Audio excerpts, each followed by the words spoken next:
धोखेबाज बन गए।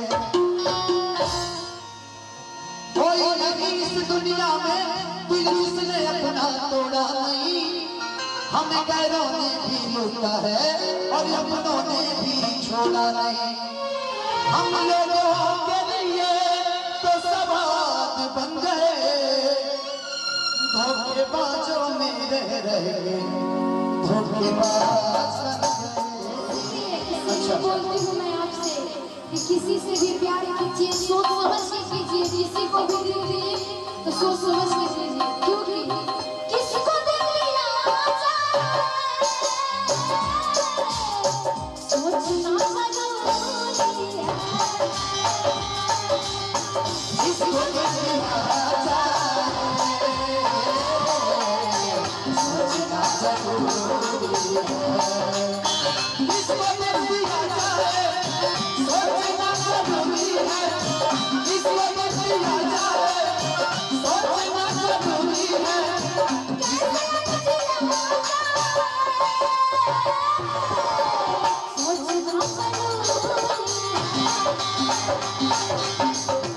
दिया जाए सोचना जरूरी है।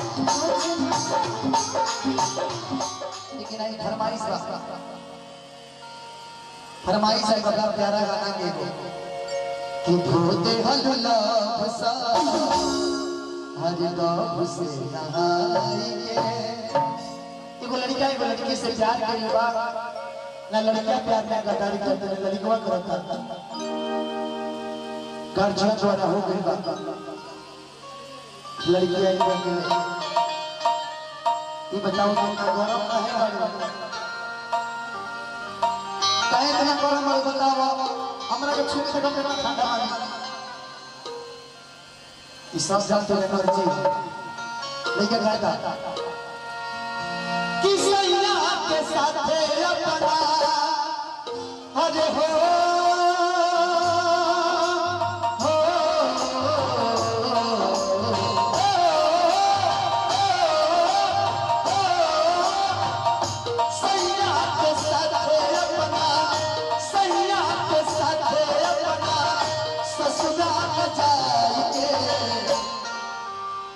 धोते हल्ला फसा तब से नहाएंगे। धोते हल्ला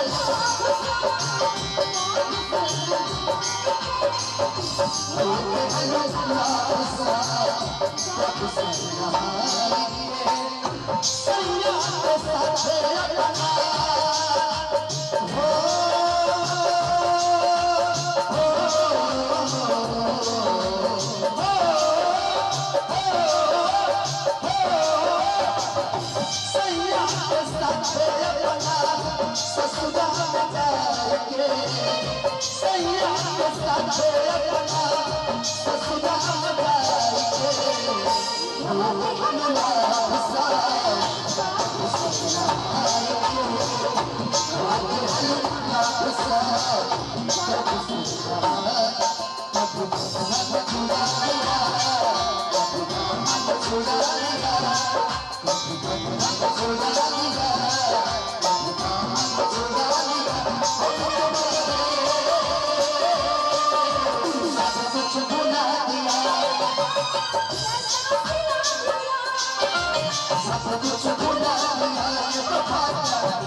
अपने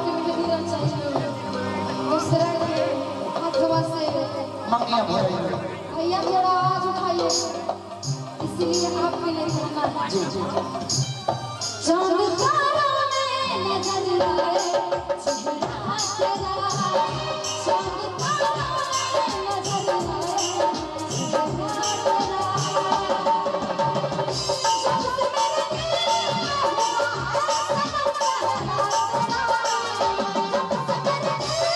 हुआ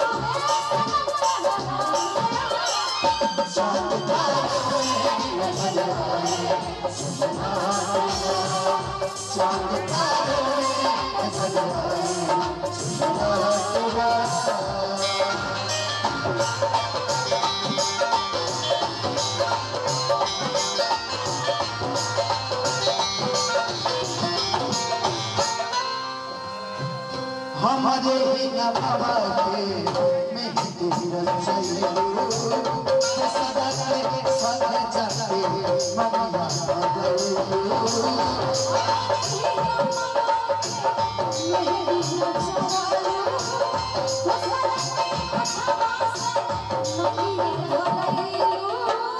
कुछ नहीं बचा तू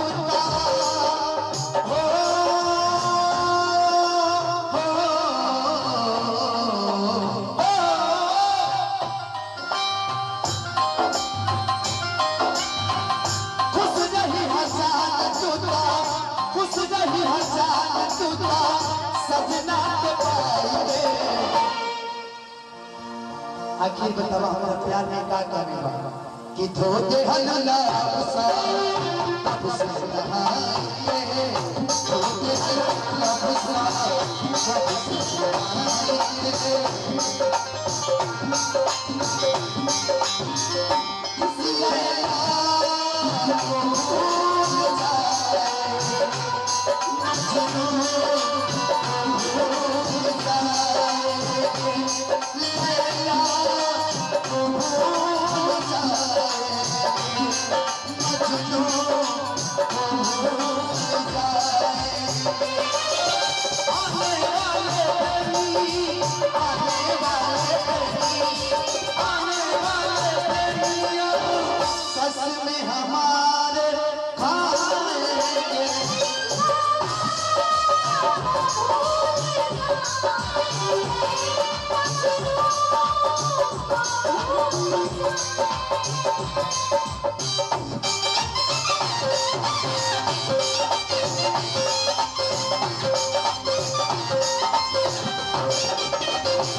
बोलती हूँ मैं आपसे कि किसी से भी प्यार कीजिए, सोच समझ के कीजिए, किसी को भी दिल दिए तो सोच समझ के कीजिए, क्योंकि किसी को दिल दिया सोचना जरूरी है, इसको दिल दिया सोचना जरूरी है।